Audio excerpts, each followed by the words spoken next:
Greetings, high school ceramics. Today we are going to start day 2, which is the first day of building for your personality slab boxes. Today's goal is for you to roll your slabs and cut them to the appropriate sizes for building your box. You should have already completed your design on the paper you were given. Make sure you have something on the back as well. You're going to need your canvas board, your tray of tools that we've been using. You're going to need a large slab of clay, which I will bring around for you. And then you are going to each need a stencil for the ends, a 3.5 stencil for the inside slab, and a 4-inch stencil. So notice they are different. That's the biggest mistake people make, is they will forget that they need 2 different sizes. You need 2 of everything, so 2 3.5 pieces, 2 4-inch pieces, and 2 of the end pieces. Okay? The first thing you will do is wedge your clay on your canvas board. You'll just need to pick it up and controlled slam it down. Don't throw it because this clay is so soft it will literally split and then the ends will be too thin and useless. So more of a controlled drop. Okay?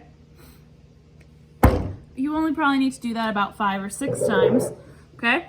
After you've done that, you are going to need to roll it out slightly before you can bring it to the slab roller, which I should have already gone over with you. Okay? You get your rolling pin again, and you're just going to roll up and then side to side. When you are rolling this and preparing for the slab roller, you don't want to make it too thin.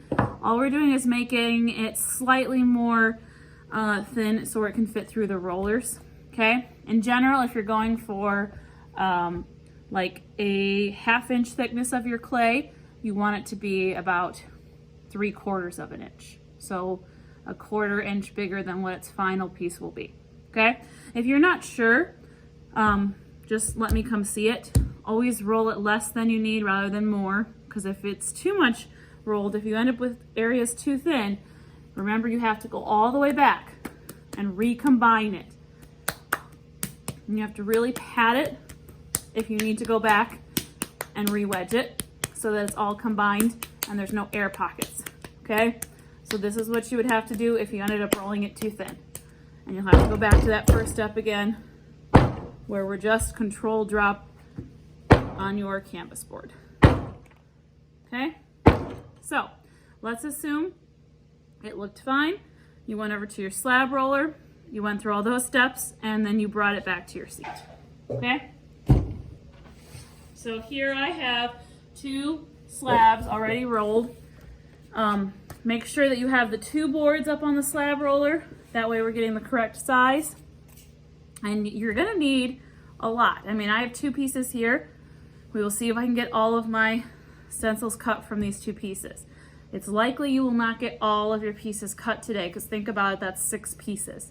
And that's a lot of clay you would need. Okay? Today I want to show you what's called a Kemper tool. They also call this a fettling knife. As you can see, it's just a nice smooth blade, often used to cut pieces very accurately. I do have those towards the back by your red shelving unit. If you want to use this instead of your modeling knife, you can, but you have to wipe the handle down with the wipes when you're done. Don't just pass it to somebody. Okay? The reason you might want to use this is you can get a smoother edge cut, and since we're building something that needs to be square, you might want that. Okay? So next thing I'm going to do now that I have my slabs is start to place my stencils. You can place them any way you need to on your slab so that you use up the space as most efficiently as possible. Okay? When I'm placing these on the slabs, you want to hold it down with one hand, okay? And I'm going to cut through the corners. That's the most important thing. If you cut through the corners, you are not likely to have areas where it is not smooth or not square when you go through to build this. So as I'm starting to cut, I actually start before the corner and then cut through the corner, okay? You can pull out any outside pieces. Be careful when you're removing these that you don't warp them or move them. You want them to try and be as flat as possible throughout this whole thing. Okay, so I'm going to set this aside and start with my next piece. Okay, Sometimes you can get really lucky and be able to butt up one end of a piece to the next piece, so that's what I'm doing here. And that's going to allow you to use your clay as much as possible. Okay? And if you need to label them so that you remember that these are the 3.5, you can do that. I've had a lot of other people do that because it does get confusing because they're only off by an inch. So just put a little 3 on there. Okay? Make sure to not stack this on top of your other slab. I have them spread out here so they're not touching. All right, so now I'm going to move on to the 4-inch one.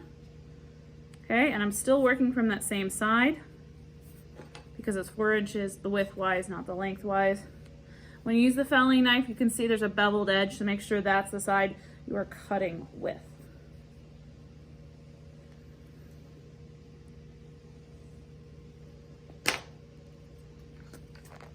Okay, and here's my 4. Put a little 4 on it. Okay, now you can see I only got 3 pieces cut out of that giant slab and I am now out of space. I can check, but I know that's not gonna fit. Okay, so with these extra pieces, you are going to recombine them as best you can. I'm going to give you guys a larger Ziploc bag because this is the clay you need to use for your decorative pieces. It will last longer if you combine it tightly rather than putting it in there as pieces. Less air can get to it. Okay, I'm gonna go ahead and move on now. So I have 2 3s, I have 1 4, I need another 4, and I need my 2 squares. Okay,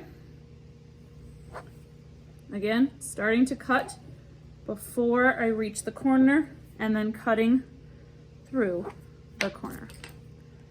Try to make sure you are very accurate. Even just there, I was a little bit off my stencil. If you're a little bit off, you're gonna notice that a lot when you try to put these all together. Okay? And now I have my ends. So I have 2 3.5 rectangles. I have 2 4-inch rectangle. And then I also have the 2 4-inch squares. Okay, so there's that one. Set that one aside. And I'm gonna have some extra.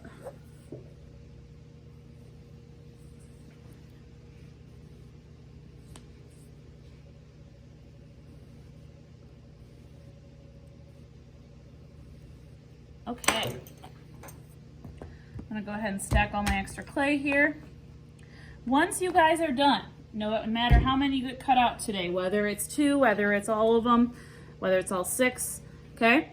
We have to stack these and let them sit out overnight because they need to become leather hard, which if you remember from our terms is the phase where they can be carved and attached, but not molded freely, okay? We need that so that our walls are stable and they don't warp when we put this box together. So you're now going to stack your slabs and separate them with a paper towel. Okay?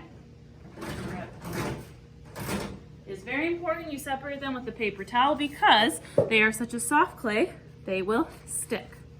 So what I like to do is I'm going to take one paper towel, place it down, put my first 4-inch wide rectangle slab on that paper towel, and you can see I have an extra piece here. I'm going to fold that over